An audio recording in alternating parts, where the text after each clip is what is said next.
ಗಾಯ ನಮಃ. ಕೆರೆಹಳ್ಳ ಬಾವಿಗಳು ಮೈದರಿದರೆ ಗುಳ್ಳೆ ಗುರುಚಿ ಚಿಪ್ಪುಗಳು ಕಾಣಬಹುದು. ವಾರಿಧಿ ಮೈದರಿದರೆ ರತ್ನಗಳೇ ಕಾಣಬಹುದು. ನಮ್ಮ ಕೂಡಲ ಸಂಗನ ಶರಣರು ಮನದೆರೆದು ಮಾತನಾಡಿದರೆ ಲಿಂಗವೇ ಕಾಣಬಹುದು. ವಿಶ್ವಗುರು ಮಂತ್ರಪುರುಷ ಬಸವ ತಂದೆಯನ್ನು ಹೃನ್ಮಂದಿರದಲ್ಲಿ ಸ್ಮರಿಸಿ ಎನ್ನ ಆರಾಧ್ಯ ದೈವವಾಗಿರ್ತಕ್ಕಂಥ ಗುರುವಾಗಿರ್ತಕ್ಕಂಥ ಪರಮ ಪೂಜ್ಯ ಲಿಂಗೈಕ್ಯ ಮಹಾಜಗದ್ಗುರು ಲಿಂಗಾನಂದ ಮಹಾಸ್ವಾಮೀಜಿಯವರ ಪಾದಾರವಿಂದಗಳಲ್ಲಿ ಭಕ್ತಿಯಿಂದ ಶರಣೆಂದು ಇವತ್ತಿನ ಈ ಕಾರ್ಯಕ್ರಮದ ವೇದಿಕೆಯಲ್ಲಿ ಪರಮ ಪೂಜ್ಯ ಇಲ್ಕಲದ ಗುರುಮಹಂತ ಅಪ್ಪಗಳವರು ಬರಬೇಕಾಗಿತ್ತು. ಕಾರಣಾಂತರಗಳಿಂದ ಅವರು ಆಗಮಿಸಿಲ್ಲ. ಅವರಿಗೂ ಭಕ್ತಿ ಶರಣಾರ್ಥಿಗಳನ್ನ ತಿಳಿಸ್ತಾ ಸಮ್ಮುಖ ವಹಿಸಿರ್ತಕ್ಕಂಥ ಪೂಜ್ಯ ಶ್ರೀ ಬಸವಪ್ರಕಾಶ್ ಸ್ವಾಮಿಗಳು ಗುರು ಬಸವಮಠ ನಾಗರೂರು ಅವರಿಗೂ ಭಕ್ತಿ ಶರಣೆಂದು ಅನುಭವವನ್ನು ಮನಮುಟ್ಟುವಂತೆ ಹೇಳಿರ್ತಕ್ಕಂಥ ಶರಣ ಶಶಿಧರ್ ಈ ಕಲ್ಯಾಣ ಶೆಟ್ಟಿ ಶಿಕ್ಷಕರು ಅವರಿಗೂ ಕೂಡ ಶರಣಗಳನ್ನ ಹೇಳ್ತಾ ಮುಖ್ಯ ಅತಿಥಿಯ ಸ್ಥಾನದಲ್ಲಿರ್ತಕ್ಕಂಥ ಶರಣ ಬಸಪ್ಪ ನರಗುಂದವರೇ ಹಾಗೂ ಮೋಹನ್ ಅಂಗಡಿಯವರೇ, ಶರಣ ವಿರೂಪಾಕ್ಷ ಮುದುಕವಿಯವರೇ ಹಾಗೂ ಶರಣರಾದ ಬಸವರಾಜ್ ಕಲ್ಪಣಿಯವರೇ ಹಾಗೂ ಶರಣ ಶಿವಪ್ಪ ನಿರಾಕಾರಿಯವರೇ, ನಿರೂಪಣೆಯನ್ನು ಮಾಡಿರ್ತಕ್ಕಂಥ ಮುತ್ತು ಕಪಾಡದವರೇ ಮುಷ್ಟಿಗೇರಿಯವರೇ ಹಾಗೂ ವೇದಿಕೆಯಲ್ಲಿ ಅತಿಥಿಗಳಾಗಿ ಆಗಮಿಸಿರ್ತಕ್ಕಂಥ ಶರಣರಾದ ಮಲ್ಲಣ್ಣ ಪಾಟೀಲ್ ಅವರೇ, ಭೀಮಪ್ಪ ಮಡಿವಾಡ್ರವರೇ ಹಾಗೂ ಶರಣರಾದ ನಮ್ಮ ಬಹಳಷ್ಟು ಸಮಯ ಆದ್ದರಿಂದ ನನಗೂ ಭಾಳ ಮಾತಾಡ್ಬೇಕಂತ ಅನ್ಸಾಗ್ತದೆ. ಕರೆ ಏನು ಮಾಡೋದು, ಸಮಯ ಇಲ್ಲ. ಎಲ್ಲರೂ ತಮ್ಮ ಅನುಭವಗಳನ್ನು ಮನಮುಟ್ಟುವಂತೆ ಹೇಳಿದ್ದಾರೆ. ಅದಕ್ಕಿಂತಲೂ ವಿಶೇಷವಾಗಿ ನಮ್ಮ ಜಮಖಂಡಿಯಿಂದ ಶರಣರೆಲ್ಲ ಬಂದರು. ನಮಗೆಲ್ಲ ಎಷ್ಟು ಖುಷಿ ಆಯಿತು ಅಂದರೆ ತವ್ರ ಮನೆಯಿಂದ ಯಾರು ಬಂದಾಗ ಖುಷಿಯಾಗಿರ್ತಲ್ಲ, ಹಂಗಾಗಿಬಿಡ್ತು. ಏಕದಮ್ ಕಾರ್ ಬಂತು, ಯಾರು ಬಂದರು ಹಿಂಗೆ ಅಂದ್ಕೊಂಡ್ವಿ. ಇಳಿದು ಬಂದ ತಕ್ಷಣ ಭಾಳ ಖುಷಿ ಆಯಿತು, ಸಂತೋಷ ಆಯಿತು. ಅದಕ್ಕೆ ರಕ್ತ ಸಂಬಂಧಿಗಳು ಬಂದಾಗ ಖುಷಿ ಆಗ್ತದೆ. ಭಕ್ತಿ ಸಂಬಂಧಿಗಳು ಬಂದಾಗ ಅದರ 10ರಷ್ಟು 100ರಷ್ಟು ಖುಷಿ ಆಗ್ತದೆ ಅಂತ. ಯಾಕಂದರೆ ಎಲ್ಲ ತನು ಕಷ್ಟ ಸುಖ ಎಲ್ಲದರಲ್ಲೂ ಭಾಗಿಯಾಗವರು ಇವರೇ. ಅದಕ್ಕಾಗಿ ಅವ್ರನ್ನೆಲ್ಲ ನೋಡಿ ಭಾಳ ನಮಗೆ ಖುಷಿ ಆಯಿತು, ಸಂತಸ ಆಯಿತು. ಇವತ್ತಿನ ಈ ಉದ್ಘಾಟನೆ ಈ ಕಾರ್ಯಕ್ರಮದಲ್ಲಿ ನೀನೊಲಿದರೆ ಕೊನರುವುದೆಯ ಅಂತಕ್ಕಂಥ ವಿಚಾರದ ಅನುಭವವನ್ನು ನೀಡಿದರು. ಖಂಡಿತವಾಗಲು ಅವನ ಒಲುಮೆ ಆಯಿತು ಅಂತಂದರೆ ಏನು ಬೇಕಾದಾಗ್ತದೆ. ವಿಷ ಕುಡಿದ್ರೂ ಕೂಡ ಅಮೃತ ಆಗ್ತದೆ. ಗೊಡ್ಡ ಆಕಳ ಇದ್ದರೂ ಕೂಡ ಹಿಂಡುತ್ತದೆ ಅಂತ. ಹಂಗೆ ಹಿಂಡ್ತತ್ರಿ. ನಾವೆಲ್ಲ ನೀವು ರೈತರಿದ್ದೀರಲ್ಲ, ಯಾಕಂದ್ರೆ ನಮಗಿಂತಲೂ ಅನುಭವ ನಿಮಗೆ ಚೆನ್ನಾಗಿದೆ.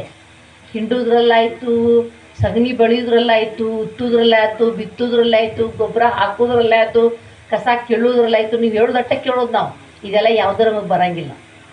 ಆದ್ರೆ ಅದು ಹಿಂಡಕ್ಕೆ ಬರ್ಲಿಕ್ಕಂದ್ರೂ ಒಲುಮೆ ಇದ್ರೆ ಹಿಂಡ್ತದಂತ ಹೆಂಗೆ ಯಾವ ಆಧಾರದ ಮೇಲೆ ಹೇಳ್ತೀರಿ ನೀವು ಅಂತ ಕೇಳಿದ್ರೆ ಇದಕ್ಕೊಂದು ಉದಾಹರಣೆಯನ್ನು ಹೇಳ್ಬೋದು ನಿಮಗೆ.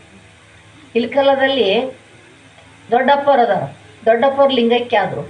ಅವ್ರಿಗಿಂತ ಪೂರ್ವದಲ್ಲಿ ಇರ್ತಕ್ಕಂಥವರು ವಿಜಯ ಮಹಾಂತ ಅಪ್ಪುಗಳಂತ ಇದ್ದರು. ಅವ್ರು ಏನು ಮಾಡ್ತಿದ್ರು, ಬಟ್ಟೆ ಎಲ್ಲ ಬಿಳಿ, ತಲೆ ಮ್ಯಾಗ ಪೇಟ ಮಾತ್ರ ಕಾವಿ ಹಾಕ್ಕೊಂಡಿದ್ರು. ಅಂದರೆ ಈಗ ಇದು ಹಾಕ್ಕೊಂಡಿದ್ರು, ಉಳಿದ ಬಟ್ಟೆ ಎಲ್ಲ ಬಿಳಿ ಇತ್ತು.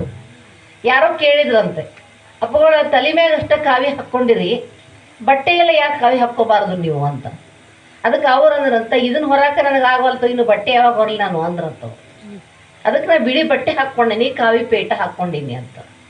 ಹೀಗೆ ಅವರು ಬಹಳ ಅನುಭವಿಗಳು. ಅವರು ಕೂಡ ಪವಾಡ ಪುರುಷರಂತ ನಾವು ಕರಿತೀವಿ. ತದನಂತರದಲ್ಲಿ ಬರ್ತಕ್ಕಂಥವ್ರು ನಮ್ಮ ಇಲ್ಕಲ್ದ ಅಪ್ಪುಗಳು, ವಿಜಯ ಮಹಾಂತ ಅಪ್ಪುಗಳವರು. ಅವ್ರು ಎಂಥ ನಮ್ಮ ಮುಂದೆ ಆಗಿ ಹೋಗಿರ್ತಕ್ಕಂಥವ್ರು. ಪ್ರತಿ ವರ್ಷವೂ ಅವರಿಲ್ಲ ಈ ಕಾರ್ಯಕ್ರಮ ಇಲ್ಲಿ ನಡೆಯಂಗಿಲ್ಲ. ಅಂಥ ಅಪ್ಪುಗಳವರು. ಅವರೆಷ್ಟು ಪವಾಡ ಪುರುಷರು ಇದ್ದರು ನಮಗೆಲ್ಲ ಈಗ ಗೊತ್ತಾಗತ್ತವು. ಈಗೆಲ್ಲ ಅವ್ರು ಲಿಂಗೈಕ್ಯರಾದ ಮೇಲೆ ವಿಚಾರಗಳು ಸುದ್ದಿಗಳು ನಮ್ಗೆ ಗೊತ್ತಾಗತಕ್ಕಂಥದ್ದು. ಅವರು ಒಬ್ಬರ ಮನೆಗೆ ಪ್ರಸಾದಕ್ಕೆ ಹೋಗ್ಯಾರ. ಅವ್ರ ಮನೆಯ ಮಾಲತ್ತಿ ಹೇಳಿರ್ತಕ್ಕಂಥ ಮಾತು, ಪ್ರಸಾದಕ್ಕೆ ಹೋಗ್ಯಾರ. ಅವ್ರ ಮನ್ಯಾಗ ಒಂದು ಗೊಡ್ಡ ಆಕಳ ಐತ್ರಿ, ಅದು ಏನು ಇಳಿಯಂಗಿಲ್ಲ, ಕಟ್ಟಂಗಿಲ್ಲ, ಹಿಂಡಂಗಿಲ್ಲ, ಎಂಥದ್ದು ಇಲ್ಲ. ಇವ್ರೇನು ಮಾಡೋದು, ಒಳಗೆ ಹೋಗ್ತಿದ್ದಂಗನ ಕೆಲವ್ರು ಏನು ಮಾಡಿರ್ತಾರಂದ್ರೆ ಅಲ್ಲೇ ಬಾಗಿಲ್ದಾಗನ ಒಳಗನ ಒಂದು ಹಕ್ಕಿ ಅಂತ ಮಾಡಿರ್ತಾರೆ, ಕೊಟ್ಟಿಗೆ ಅಂತ ಮಾಡಿರ್ತಾರೆ. ಅದನ್ನು ದಾಟೆನ ಒಳಗೆ ಹೋಗ್ಬೇಕು. ಅದು ನಿಂತಿತ್ತಂತ ಏನು ಮಾಡಿದ್ರು ಇವ್ರು ಗುರುಗಳು ಅಪ್ಪವ್ರು ಏನು ಮಾಡಿದ್ರು ಅಂದ್ರೆ ಅದ್ರ ತಲೆ ಮೇಲೆ ಅದ್ರ ಮೇಲೆ ಕೈ ಆಡಿಸಿ ಹಿಂಗೆ ಬಡ್ದು ಒಳಗಡೆ ಹೋದ್ರು. ಅದಕ್ಕೆ ಮಹಾಂತಮ್ಮ, ಆ ಅಮ್ಮ ಇನ್ನೂ ಇದ್ದಾಳೆ, ಇಲ್ಕಲ್ದಾಗದ ಇನ್ನು. ಆ ಮಹಾಂತಮ್ಮ ಏನು ಮಾಡಿದ್ಲು, ಏನು ಮಾಡೋದಪ್ಪ, ಎಲ್ಲ ವ್ಯವಸ್ಥೆ ಮಾಡೀನಿ, ಹಾಲಿಲ್ಲ, ಮೊಸರಿಲ್ಲ, ತುಪ್ಪಿಲ್ಲ, ಎಲ್ಲೂ ಸಿಗುವಲ್ತು. ನಮ್ಮ ಮನ್ಯಾಗ ಆಕಳ ಐತಿ, ಅದು ಹಿಂಡಂಗಿಲ್ಲ, ಗಬ್ಬಾಗಂಗಿಲ್ಲ, ಇಳಿಯಂಗಿಲ್ಲ, ಅಂಥದ್ದು ಇಲ್ಲ. ಅದಕ್ಕೆ ಅಪ್ಪವ್ರು ಅಂದ್ರಂತ, ಅದು ಹಿಂಡಂಗಿಲ್ಲ ಅಂತ ನೀ ಹೆಂಗೆ ಹೇಳ್ತಿ, ಒಂದು ದಿವ್ಸ ಹಿಂಡ್ಕೊಂಡೇನೋ ಹೋಗಿ ಅಂದ್ರಂತ. ಅಲ್ಲೇಪ್ಪ ಅದು ಗಬ್ಬ ಆಗಿಲ್ಲ, ಮತ್ತು ಅದು ಹಿಡ್ದಿಲ್ಲ, ಮತ್ತು ಅದು ಹೆಂಗೆ ಹಿಡ್ತತಿ, ಹಿಂಗೆ ಕೇಳಕತ್ತೀನಿ ನೀನು ಅಂತ. ಈಗ ಹೋಗಿ ಒಂದು ಸಲ ಪ್ರಯತ್ನ ಮಾಡಿ ನೋಡು, ಅದು ಹಿಂಡ್ತಾನೋ ಅಂದ್ರಂತ ಅಪ್ಪವ್ರು. ಅದು ಹೋಗಿ ನೋಡು ಪ್ರಯತ್ನ ಮಾಡಂದ್ರೆ ಆಕಿ ಹೋಗಿ ನೀರು ತೊಗೊಂಡು ಹೋಗಿ ಆ ಕೆಚ್ಚಲ ಎಲ್ಲ ತೊಳೆದು ಹಿಂಡಾಕ್ ಹೋದ್ರೆ ಎಷ್ಟೋ ವರ್ಷಗಳಿಂದ ಗೊಡ್ಡ ಎಮ್ಮೆ ಆಗಿ ಗೊಡ್ಡ ಆಕಳಾಗಿ ನಿಂತಿತ್ತಲ್ಲ, ಅವತ್ತು ಆಕಳು ಏನು ಮಾಡ್ತು ಅಂದ್ರೆ ಅದು ಹಾಲು ಕೊಡ್ತಂತೆ. ಹಾಲು ಕೊಡ್ತಂತೆ. ಇದಕ್ಕೇನಂತಾರಂದ್ರೆ ನೀನು ಒಲಿದರೆ ಕೊರಡು ಕೊನರುವುದಯ್ಯ ಅಂತ ಇದಕ್ಕೆ ಹೇಳ್ತಾರೆ ಈ ಮಾತನ್ನು. ಅಂದರೆ ಅಪ್ಪವ್ರು ಯಾರು, ಇವ್ರು ಯಾರು ನಾವು ನೋಡಿಲ್ಲ ಅಂತಲ್ಲ, ಪ್ರತಿ ವರ್ಷ ನಮ್ಮ ಕಾರ್ಯಕ್ರಮಕ್ಕೆ ಬರ್ತಕ್ಕಂಥವ್ರು. ಅವ್ರು ಲಿಂಗೈಕ್ಯರ ಸತ್ತಿರ್ತಕ್ಕಂಥ ಮಗುವನ್ನು ಬದುಕಿಸಿದ್ರಂತ. ಇಂಥವು ಎಷ್ಟೋ ಪವಾಡಗಳನ್ನು ಮಾಡ್ಯಾರ. ಯಾರ ಹೋಗಿ ನೀವು ಹೋಗಿ ಹೇಳಿದೆ ಅಂದ್ರೆ ನೋಡ್ಲಿ ಮಗನ ನೀ ಸತ್ತು ಹೊಕ್ಕಿ ಅಂತ ಅವ್ರನ್ನ ಹೆದರ್ತಿದ್ರಂತ. ನಾ ಇಂಥದ್ದು ಮಾಡೇನಂತ ನೀವು ಊರಾಗ ಹೋಗಿ ಹೇಳಿದೆ ಅಂದ್ರೆ ನೀ ಸತ್ತು ಹೊಕ್ಕಿ ಅಂತ ಅವ್ರನ್ನ ಹೆದರ್ತಿದ್ರಂತ. ಅವ್ರು ಈಗೀಗ ಆ ವಿಷಯಗಳನ್ನು ಹೇಳಕತ್ತಾರ. ಅದಕ್ಕೆ ಹೇಳ್ತಾರೆ ನೀರು ಒಲಿದ್ರೆ ಕೊರಡು ಕೊನರುವುದು ಅಂತ. ಅವ್ನು ಒಲಿಮೆ ಆಯಿತು ಅಂದ್ರೆ ಕೊರಡು ಕೊನರ್ತದೆ. ಹೌದು, ಕೊರಡು ಕೊನರೇ ಕೊನರ್ತದೆ. ಮಳೆ ಆಗದೆ ಇದ್ದದ್ದು ಮಳೆ ಆಗ್ತದೆ. ನೀರು ಬೀಳಲಾರ್ದು ಬೋರ್ನಾಗೆಲ್ಲ ನೀರು ಬೀಳುತ್ತಾವೆ. ಬೀಳುವುದೇ ಇಲ್ರಿ ಅಂದ್ಕೊಳೋದೆಲ್ಲ ಆಗಿ ಹೋಗ್ತದೆ, ಆಗೋದೇ ಇಲ್ರಿ ಅಂದ್ಕೊಳೋದೆಲ್ಲ ಆಗಿ ಹೋಗ್ತದೆ. ಈ ಊರಿಗೆ ಬಂದ ತಕ್ಷಣವೇ ನಮ್ಮ ಮಹಾದೇವಪ್ಪ ಕಬಾಡದವರಲ್ಲಿ 1 ಎಕರೆ ಜಾಗ ಕೊಟ್ರು ನಮಗೆ. ಅವ್ರ ಹೊಲ್ದಾಗ ಅಡ್ಡಾಡ್ತಿದ್ವಿ ನಾವು. ಅವ್ರ ಹೊಲ್ದಾಗ ಅಡ್ಡಾಡ್ತಿದ್ದೀವಿ. ಅದನ್ನ ನೋಡಿ ಅವ್ರು ಏನಂದ್ರು, ಅಮ್ಮಾರದು ಬಂದು ಅದ ಹೊಲ್ದಾಗ ಅಡ್ಡಾಡ್ಯಾರು, ಹೀಗಾಗಿ ಆ ಜಾಗ ಅವ್ರಿಗೆ ಕೊಟ್ಬಿಡ್ತೀನಿ ಅಂದರು. ಅದು ಕ್ರಾಸಿಂದ ಒಳಗೆ ಬರುವಾಗ ಅವ್ರಿಗೆಲ್ಲ ಹೇಳ್ತೇನೆ ನಾನು. ಕ್ರಾಸಿಂದ ಒಳಗೆ ಬರುವಾಗ ಅಲ್ಲೈತ್ರಿ, ನೀವು ಸ್ವಲ್ಪ ನೋಡಿದ್ರೆ ಗೊತ್ತಾಗ್ತದೆ. ಅದು 1 ಎಕರೆ 1.5 ಎಕರೆ ಇತ್ತು, ಅದು ನಮಗೆ ಕೊಟ್ರೆ ನೀವೇ ತೊಗೊಂಡ್ಬಿಡ್ರಿ ಅದನ್ನು. ಅಲ್ಲಿ ಆಶ್ರಮ ಮಾಡ್ಬೇಕಂದ್ರೆ ಆಗಷ್ಟು ಅನುಕೂಲ ಇರಲಿಲ್ಲ, ಭಾಳ ಅನಾನುಕೂಲ ಇತ್ತು, ದೂರ ಆಕ್ಕಿತ್ತು. ಇಲ್ಲಿ ಜಾಗ ತೋರಿಸಿದ್ರು ಪುಣ್ಯಾತ್ಮರು 400 ಜನ. ಇಲ್ಲೇ ಸಮೀಪಕ್ಕತ್ರಿ, ಇಲ್ಲೇ ಮಠ ಕಟ್ರಿ ಅಂತ ನಾವೆಲ್ಲ ಪುಣ್ಯಾತ್ಮರ ಜಾಗ ತೋರಿಸಿದ್ರು. ನಮಗೂ ಚಲೋ ಊರಾಗ ಆಯಿತು ಅಂತ ಅದನ್ನು ಅವ್ರು ಕೊಟ್ಟು ಕರೆ. ಆದ್ರೆ ಅದನ್ನು ಬಿಟ್ಟಿವಿ ಅಂದರೂ ಇತ್ತು ನಮ್ಮದೇ ಅದು. ಯಾವಾಗ ಹೋಗಿದ್ವಿ ಬರ್ತಿದ್ವಿ, ಆದರೆ ಬೆಳೆಯಕ್ಕೆ ಬರ್ತಿರ್ಲಿಲ್ಲ, ಏನಿಲ್ಲ. ಅದೆಲ್ಲ ಏನಾಗಿಬಿಡ್ತು ಅಂದ್ರೆ ಇವು ಬಂದು ಒಂದು 15 ಎಷ್ಟು ವರ್ಷ ಆಯ್ತು ರೀ, 20 ವರ್ಷ ಆಯಿತು. 20 ವರ್ಷ ಆಯಿತು. ಇಷ್ಟೇ ಮಾಡಿದೀವಿ, ಇದೇ ತಗಡು ಹಾಕಿದ್ದೀವಿ, ಇಲ್ಲೇ ಉಳಿದೀವಿ. ನಮ್ಗೆ ಎದಕ್ಕೆ ಬೇಕ್ರಿ?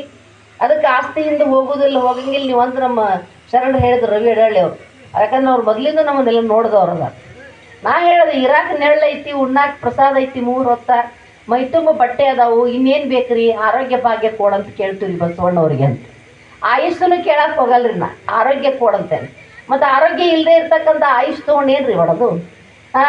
ಅದಕ್ಕಾಗಿ ಅದು ಹಂಗೆ ಬಿಟ್ಟಿವಿ. ಕನಸು ಮನಸ್ಸಿನ್ಯಾಗ ನಮಗೆ ಇರಲಿಲ್ಲ, ನಾವೆಲ್ಲ ಆಶ್ರಮ ಕಟ್ತೀವಿ ಅಂತ ತಿಳ್ಕೊಂಡು. ಆದ್ರೆ ಮನಸ್ಸಿನ್ಯಾಗ ಇತ್ತು.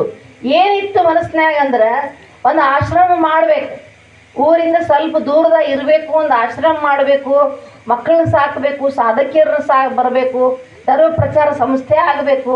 ಅದೆಲ್ಲ ಮನಸ್ಸಿನಾಗಿತ್ತು. ಮನಸ್ಸಿನಾಗಿದ್ದು ಹಿಡಿಯೋದಿಲ್ರಿ ಯಾವುದು. ಯಾಕಂದ್ರೆ ಅದಕ್ಕೆಲ್ಲ ಕೋಟಿ ಗಂಟಲೆ ದುಡ್ಡು ಬರಬೇಕಾಗ್ತವೆ, ದುಡ್ಡು ಬೇಕಾದಕ್ಕೆ. ಅಂಥ ದುಡ್ಡು ನಮ್ಮ ಕೈಯಾಗಿಲ್ಲ. ಜೋಳಿಗೆ ಮಂದಿ ಎಲ್ಲ ಜೋಳಿಗೆ ಹಾಕಿ ತಂದಾಗ ನಮ್ಮ ಜೀವನ ನಡೆಯೋದು. ಅಂತ ಕನಸಿತ್ತು, ಅದಿತ್ತು. ಏನೋ ನೋಡೋಣ ಇವತ್ತಿಲ್ಲ ನಾಳೆ ಈಡೇರಿತ್ತು ಒಂದು ಆಶಾ ಭಾವನೆ. ನಮ್ಮ ಗುರುಗಳು ಯಾವಾಗಲೂ ಹೇಳ್ತಿದ್ರು, ಆಸೆ ಇಟ್ಕೋಬೇಕಂತ ಜೀವನದಾಗ ನಿರಾಶರಾಗಬಾರದು ಯಾವಾಗಲೂ.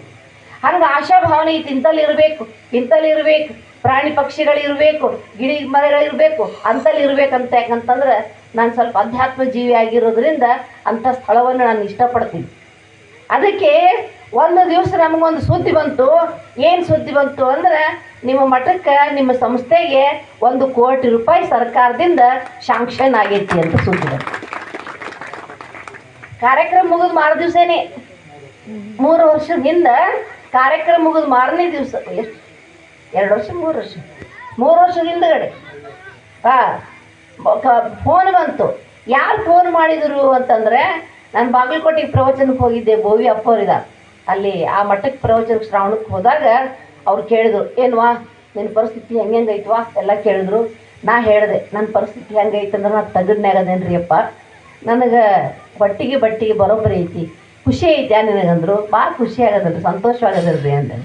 ಮತ್ತು ಹೆಚ್ಚಿಂದ ಏನಾದ್ರು ಬೇಕಾದ್ರೆ ಏನು ಮಾಡ್ತೀವಿ, ಸಹಾಯ ಬೇಕಾದ್ರೆ ಏನು ಮಾಡ್ತೀವಿ, ನಿಮ್ಮಂಥವ್ರು ಅದಾರಲ್ಲ ಕೇಳಿ ಇಸ್ಕೊತಾನೆ ಏನ್ರಿ ನೀವು ಸರಳ ಸುಮ್ಮ ಮಾತಾಡಿದೆ ನಾನು ಅವ್ರಿಗೆ. ನಾವು ಯಾರಿಗೂ ಕೈ ಸದ್ದಕ್ಕೆ ಹೋಗಂಗಿಲ್ಲ ರೀ ಅಂದೆ. ಅವ್ರು ಏನು ಮಾಡಿದ್ರು, ಅವ್ರೇನೋ ಅವ್ರ ತಲೆ ಒಳಗೆ ಬಂತು. ಯಾಕಂದ್ರೆ ನನ್ನ ಆಸೆ ಇತ್ತಲ್ಲ, ಅಲ್ಲಿ ಮಾಡ್ಬೇಕಂತ ನನಗೆ ಆಸೆ ಇತ್ತಲ್ಲ, ಅದಕ್ಕೆ ಒಳ್ಳೆ ಆಸೆ ಯಾವತ್ತಿದ್ರು ಈಡೇರ್ತಾವೆ ಅನ್ನೋದಕ್ಕೆ ನಾನು ಸಾಕ್ಷಿ, ನೀವು ಅದಿರಿ ನಾನು ಅದೇನು, ಅದನ್ನು ಹೇಳಕತ್ತೀನಿ ನಿಮ್ಮ ಮುನ್ನ. ಅದಕ್ಕೆ ಅವ್ರು ಫೋನ್ ಮಾಡಿದರು, ಏನವಾ 1 ಕೋಟಿ ರೂಪಾಯಿ ಶಾಂಕ್ಷನ್ ಆತ್ಲ ಅಂತ. ನಾ ಅಂದೆ ತಮಾಷೆ ನಗ್ಚಾಟಿ ಮಾಡ್ಬೇಕ್ರಿ, ಇಂಥವೆಲ್ಲ ಮಾಡಬಾರ್ದು ಅಂದೆ ನಾನು. ನಗ್ಚಾಟಿಗೆ ಮಾಡ್ಬೇಕಾರೆ, ತಮಾಷೆ ಮಾಡ್ಬೇಕಾರೆ ನೀವೇನ್ರಿ ಕೋಟಿ ಅಂದ್ರೆ ಎಂಥ ಮಾತದ. ನಮ್ಮ ಜೀವನದಾಗ ನಾವು ಒಂದು 5 ಲಕ್ಷ ರೂಪಾಯಿ ನೋಡಿಲ್ಲ, ಒಂದು 4 ಲಕ್ಷ ರೂಪಾಯಿ ನೋಡಿಲ್ಲ ಮಂದಿ ನಾವು ಅಂಥವ್ರದೀವಿ. ಇಲ್ಲಿ ಕೋಟಿ ಹೇಳಾಕತ್ತಿರಲ್ಲ ನೀವು, ನಗಚಾಟಿ ಮಾಡ್ಬೇಕು, ಇಂಥದ್ದೆಲ್ಲ ಮಾಡಬಾರ್ದ್ರಿ ಅಂದೆ ನಾ. ನನಗೆ ನಗಚಾಟಿ ಮಾಡೋಕೆ ಕೆಲಸ ಇಲ್ಲ ತಿಳ್ಕೊಂಡೇನವ ನೀನು, ನಿನಗೆ 1 ಕೋಟಿ ರೂಪಾಯಿ ಶಾಂಕ್ಷನ್ ಆಗೈತಿ, ನಾವು ಮಾಡಿಸಿವಿ ಅಂತ ಹೇಳಿದ್ರು. ನನಗಿಷ್ಟ ಆಶ್ಚರ್ಯ ಆಯಿತು, ಭಾಳ ಕೆಟ್ಟ ಆಶ್ಚರ್ಯ ಆಯ್ತು ನನಗೆ. ಅದು ಏನಾಯಿತು, ಅದು ಆಸೆ ಇತ್ತು, ಆಸೆ ಇದ್ದದ್ದಕ್ಕಾಗಿ ಅದು ಒಲುಮೆ ಆಯಿತು, ಬಸವಣ್ಣನವ್ರ ಒಲುಮೆ ಆಯಿತು. ಅದಕ್ಕೆ ನೀನು ಒಲಿದರೆ ಕೊರಡು ಕೊನರುವುದಯ್ಯ, ಅವ್ರ ಒಲುಮೆ ಆಯಿತು. ಬಸವಣ್ಣವ್ರು ಯಾರು, ಬೋವಿ ಅಪ್ಪಗಳು ಮನಸ್ಸಿನಾಗ ಹೋಗ್ತಿರೋರು, ಅವ್ರಿಗೆ ಪ್ರೇರಣೆ ಮಾಡಿದರು. ಬಸವಗೀತಾಗ ಹಿಂಗೆಲ್ಲ ಆಸೆ ಐತಿ, ಅದಕ್ಕೆ ಆಸೆ ಈಡೇರಿಸ್ಪಾನಿ ಅಂತ ತಿಳ್ಕೊಂಡು ಏನು ಮಾಡಿದ್ರು ಬಸವಣ್ಣವರು, ಅಪ್ಪಗಳಿಗೆ ಪ್ರೇರಣೆಯನ್ನು ನೀಡಿದರು. ಬಸವಣ್ಣವರು ಅಪ್ಪಗಳ ಮುಖಾಂತರ ಆ ಕಾಯಕ ಮಾಡಿಸಿದ್ರು, ಆ ಕೆಲಸ ಮಾಡಿದರು. ಅದಕ್ಕೆ ನೀನು ಅಲ್ಲಿದರೆ ಕೊರಡು ಕೊನರುವುದಯ್ಯ. ಬಸವಣ್ಣವ್ರಿಗೆ ಕೊಡಬೇಕನ್ನಿಸ್ತು, 1 ಕೋಟಿ ರೂಪಾಯಿ ನಮಗೆ ಕೊಟ್ಟರು. 1 ಕೋಟಿ ರೂಪಾಯಿ ನಮಗೆ ಕೊಟ್ಟರು. ಬಸವಣ್ಣವ್ರಿಗೆ ಕೊಡ್ಬೇಕನ್ನಿಸ್ತು, ನಾವು ಕೊಟ್ಟರು 1 ಕೋಟಿ ರೂಪಾಯಿ. 1 ರೂಪಾಯಿ ನನ್ನ ಕೈಯಾಗಿ ಯಾವಾಗಿತ್ತಲ್ರಿ, ಅವಾಗೂ ನಾ ಹಂಗೆ ಇದ್ದೆ. ಈಗ 1 ಕೋಟಿ ರೂಪಾಯಿ ನನ್ನ ಕೈಯಾಗ ಅದಾವ್ರಿ. ಆದರೂ ಈಗ ಹೆಂಗದೇನಿ, ಸ್ವಲ್ಪರ ಚೇಂಜ್ ಆಗ್ಯಾನೆ. ನನ್ನ ಸಂಪರ್ಕಕ್ಕಿದ್ದವ್ರನ್ನ ಕೇಳಕತ್ತೇನೆ, ಸ್ವಲ್ಪರ ಚೇಂಜ್ ಆಗ್ಯಾನೆ. ಏನ್ರಿ ಅವು ಅಡುಗೆ ಮಾಡ್ತಿರಲ್ಲ, 1 ಲೀಟ್ರ್ ಚೇಂಜ್ ಆಗ್ಯಾನೆ. ಆಗಂಗಿಲ್ಲ. 1 ಕೋಟಿ ಅಲ್ಲ, 10 ಕೋಟಿ ಬಂದರೂ ನಾ ಹಿಂಗೆ ಇರ್ತೇನೆ. ನಮ್ಗೆ ದುಡ್ಡು ಅವಶ್ಯಕತೆ ಅಲ್ಲ, ಮಾನವೀಯತೆ ಅವಶ್ಯಕತೆ, ಪ್ರೀತಿ, ಭಕ್ತಿ, ಶ್ರದ್ಧಾ, ನಿಷ್ಠೆ, ಭಕ್ತಿ. ಆ ದುಡ್ಡು ಅವಶ್ಯಕತೆ ಇತ್ತು ಅಂದರೆ ಏನು ಬೇಕಾದ್ದು ಮಾಡ್ಬೋದಾಗಿತ್ತು. ಅದಕ್ಕಾಗಿ ನೀನು ಅಲ್ಲಿದರೆ ಕೊರಡು ಕೊನರುವುದಯ್ಯ. ಅದಕ್ಕಾಗಿ ಹೇಳ್ತಾರೆ, ಒಳ್ಳೆ ಆಸೆ ಇಟ್ಕೊಂಡಿದ್ದೆ ನಾನು ಜೀವನದಾಗ, ಹಿಂಗಿರಬೇಕು, ಹಿಂಗೆ ಬದುಕಬೇಕು, ಹಿಂಗಿರಬೇಕು, ಇಂಥಲ್ಲೇ ಇರಬೇಕು, ಆಶಾಭಾವನೆ ಇತ್ತು ನನಗೆ. ಆ ಆಸೆ ಅಂತಕ್ಕಂಥದ್ದು ಅದು ಈಡೇರ್ತು. ಅದಕ್ಕೆ ಹೇಳ್ತೀವಿ, ನೀನು ಅಲ್ಲಿದರೆ ಕೊರಡು ಕೊನರುವುದಯ್ಯ. ಒಲುಮೆ ಆಯ್ತಂದ್ರೆ ಏನಿಲ್ಲ, ಆದ್ರೆ ಸುಮ್ಕ ಎಲ್ಲರಿಗೂ ಆಗೋದಿಲ್ರಿ. ಒಲುಮೆ ಆಗೋದು ಸುಮ್ ಆಗೋದಿಲ್ರಿ. ಅಲ್ಲ, ನೀವು ಕಷ್ಟಪಟ್ಟು ಬಿತ್ತಿದ್ದ ನಿಮಗೆ ಕೈಯ ಬರಂಗಿಲ್ಲ. ಬೆಳಿ ಕಷ್ಟಪಟ್ಟಿರ್ತೀರಿ, ಹಗಲು ರಾತ್ರಿ ಅಂದ ನೀರು ಹಾಸೋದು, ಗೊಬ್ಬರ ಹಾಕೋದು, ಅದು ಮಾಡೋದು, ಇದು ಮಾಡೋದು. ಆದರೂ ಎಷ್ಟೋ ಹಾಳಾಕತ್ತಿ, ಎಷ್ಟೋ ಕೈಯಾಗಿ ಬರ್ತೈತಿ, ನೀವೇ ಕಷ್ಟಪಟ್ಟಿದ್ದು. ಮತ್ತು ಒಲುಮೆ ಆಗಲಿ ಅಂತ ಗಪ್ಪು ಕುಂತು ಬಿಟ್ರೆ ಒಲುಮೆ ಆಗ್ತದೇನ್ರಿ? ಆಗಂಗಿಲ್ಲ. ಅದ್ರ 10ರಷ್ಟು ನಾವು ದುಡಿಬೇಕಾಗ್ತದೆ, ಶ್ರಮ ಪಡಬೇಕು. ಏನು ಶ್ರಮ ಪಡೋದು, ಏನು ದುಡಿಯೋದು? ಶ್ರದ್ಧಾ, ಭಕ್ತಿ, ನಿಷ್ಠೆ ಅಂತಕ್ಕಂಥದ್ದು ಭಾಳ ಮುಖ್ಯದ.